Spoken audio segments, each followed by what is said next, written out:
Welcome knitters, it's Louise from Wildflower Wool and welcome back to my channel. And if this is your first time stopping by, thanks for coming by. It's always nice to have new knitters.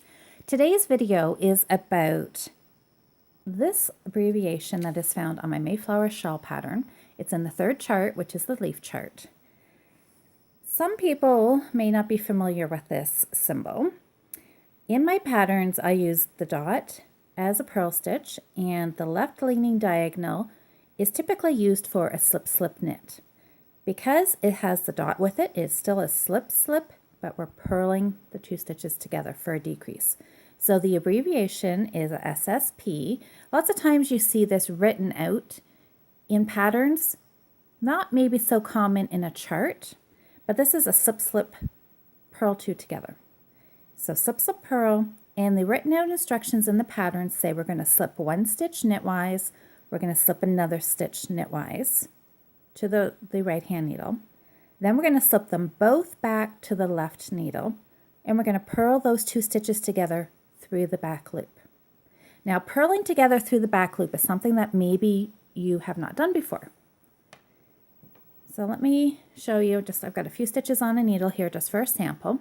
So what this is going to be, we're purling, so we're going to be on the purl side of our pattern. We've got our purl bumps here.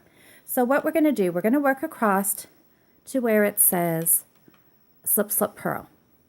So I'm going to slip one stitch knitwise. I'm going to slip another stitch knitwise.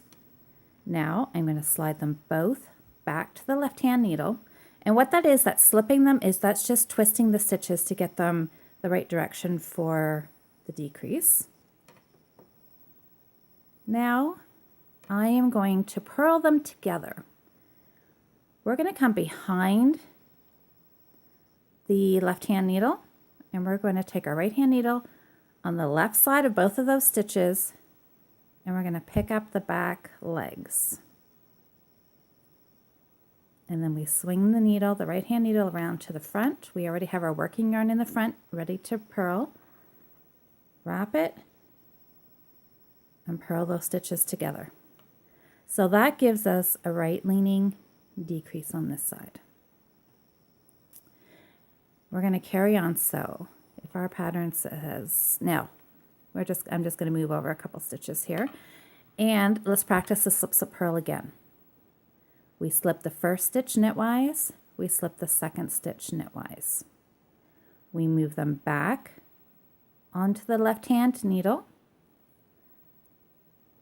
and this is a little tricky doing around a tripod, but we come in from the back and we pick up both stitches and swing the needle around to the front. Our working yarn is already in the front. We wrap it and then we just purl that through. And that is what a purl two together through the back loop looks like. So I hope you found that helpful. If you did, hit the like button, and if you want to stay tuned and get updated when new content is produced, hit the subscribe button, and I hope to see you soon.